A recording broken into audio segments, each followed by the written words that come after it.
you both shall love, and not as long as you both shall live.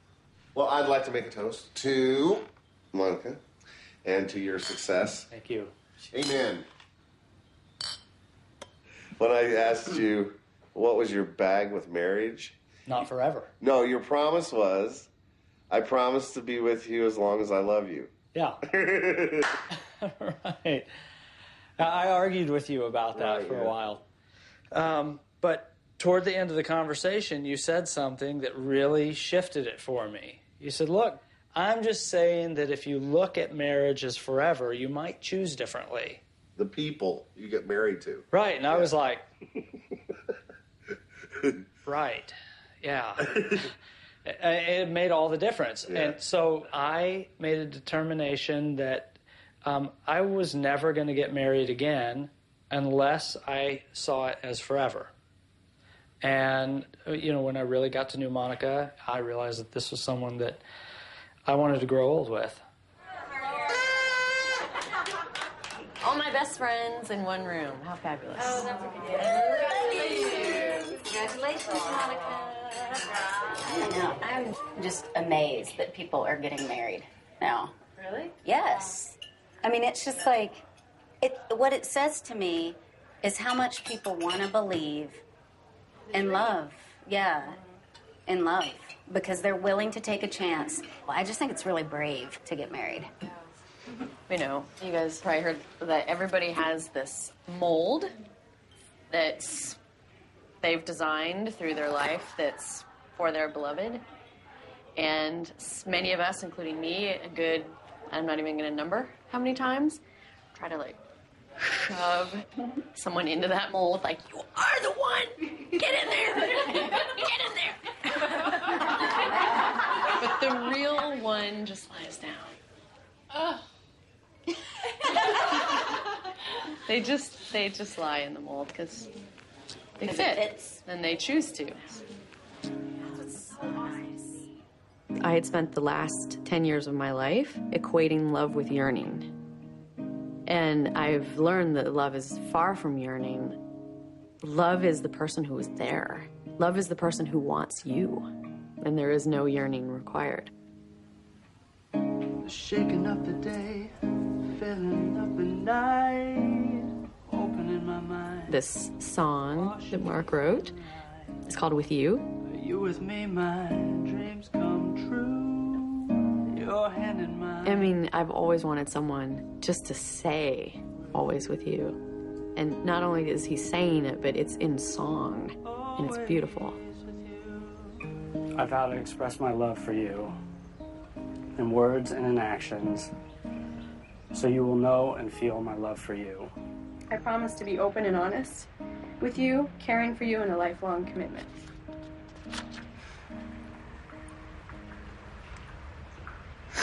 This is the good part. Your favorite word. Right. And I will be a committed and loving partner in raising our future children.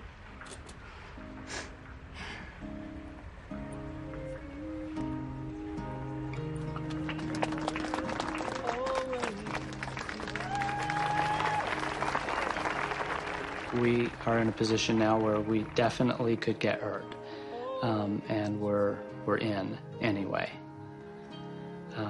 But that's where the juicy stuff is.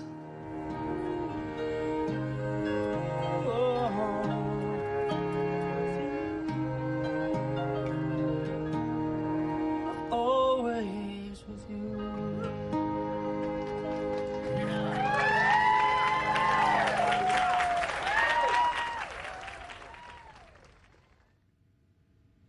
Lots of people wonder about whether romance lasts, and that's a very variable question. There's not one answer to that question. Some people are married forever and are perfectly, perfectly happy, and some people regret it as soon as they walk down the aisle.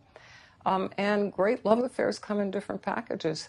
My grandfather, who died a year short of 101, had a second wife, outlived his first wife, had his second wife, whom he married in his 70s, and that was the great love of his life, and it was totally astonishing.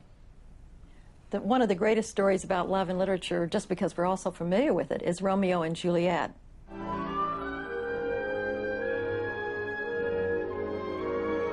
It's about love consummated, and then before it has a chance to fritter away, undercut by the obstacles. She dies, then he kills himself for love of her, and then it turns out she's not really dead, and she kills herself for love of him. What people don't remember is that Romeo was in love with someone else before Juliet came along. And in a minute, when he sees Juliet, he forgets his former love.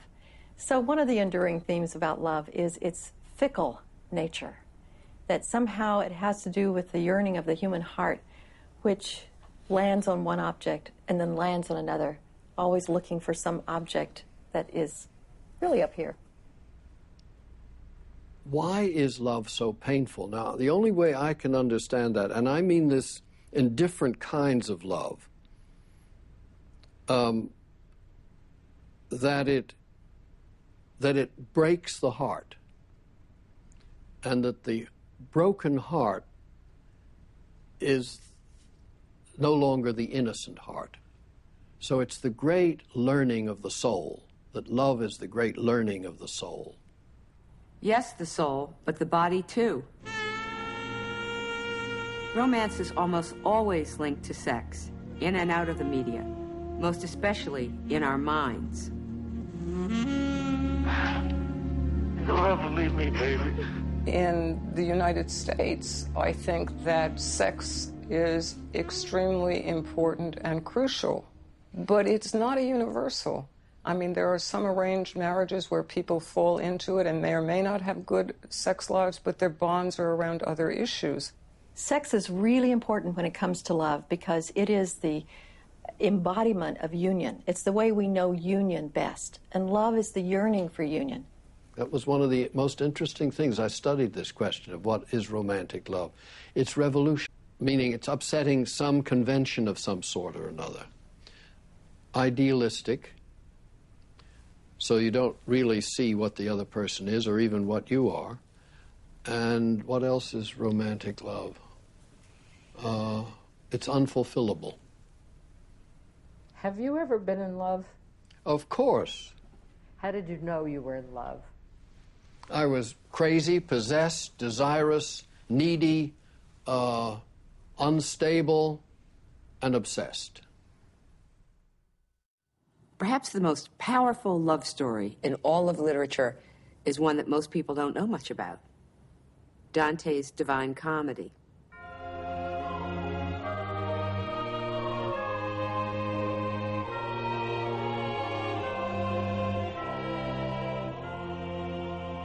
The poem was inspired by Dante's love for Beatrice, a young woman he saw from a distance when he, too, was young.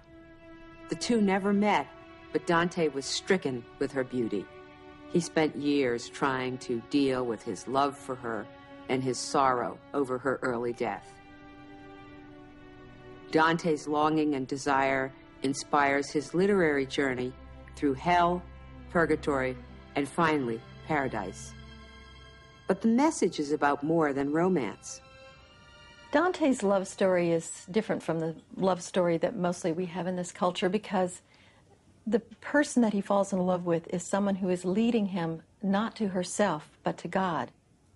So Dante's love story is not a love story about individual human beings. In the end, it's a story about how to go through the obstacles that your own personality puts in the way of true seeing until you come to God.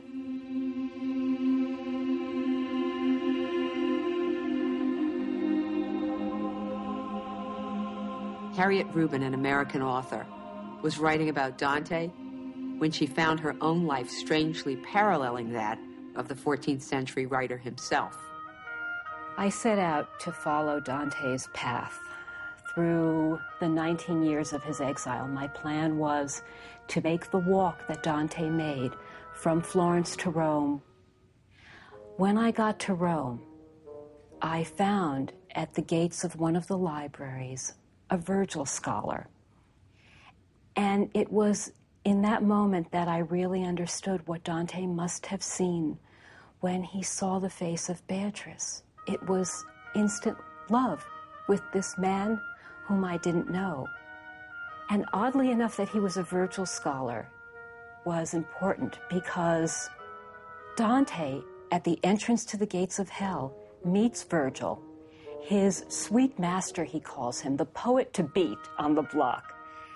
And the two of them go through hell. Dante cannot make the trip alone.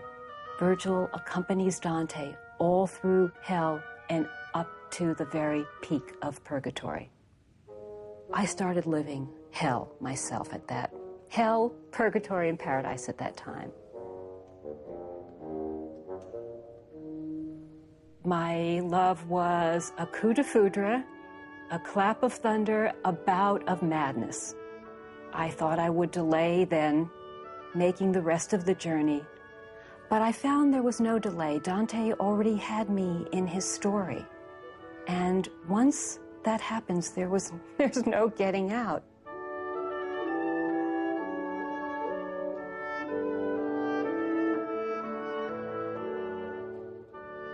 Stephen said to me in Rome the day we met, he said, "We're going to marry. You are the love of my life." And I thought, how could he possibly know this? He said to me, "Do you want to live your life as if it's biography or a novel?" And I said, "What do you mean by that?" And he said, "If you want to live your life as if you're just going to build facts towards some kind of completion, just almost as if it were a resume, or if you want to live your life as if you were inventing a great love story, then if you want the love story, that's me."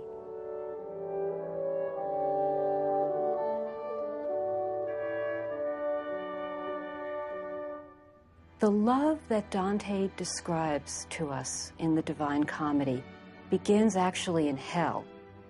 When Dante makes his many circles through all the chambers of hell and confronts sinners one by one, what you begin to realize is that everyone in hell is in hell because he's loved badly. He's loved in the most material way. He's loved sex too much. He's loved money too much. That's why all these people are in hell. What Dante learns is that one must love the soul. One must love that which can never die. One must love the essence of all things, not their physical manifestation. We decided to marry. We chose a date, we found a home, and that night, Stephen, my Virgil scholar, suffered a seizure. The worst diagnosis of brain cancer one could have. 4 months, perhaps, of steady decline, we were told.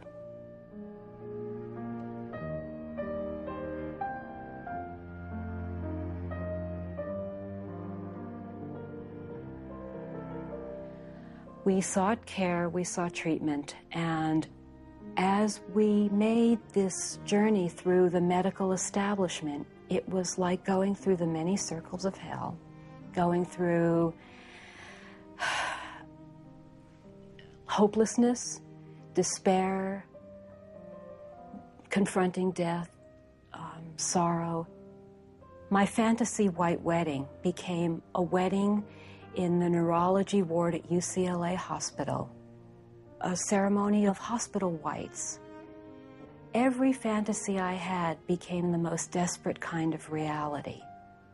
And the reason I did this, to the extent it was rational, was because I thought, here is a man who has no time to fantasize love, who can only live and express what he's feeling.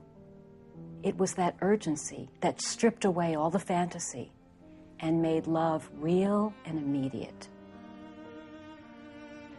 I never regret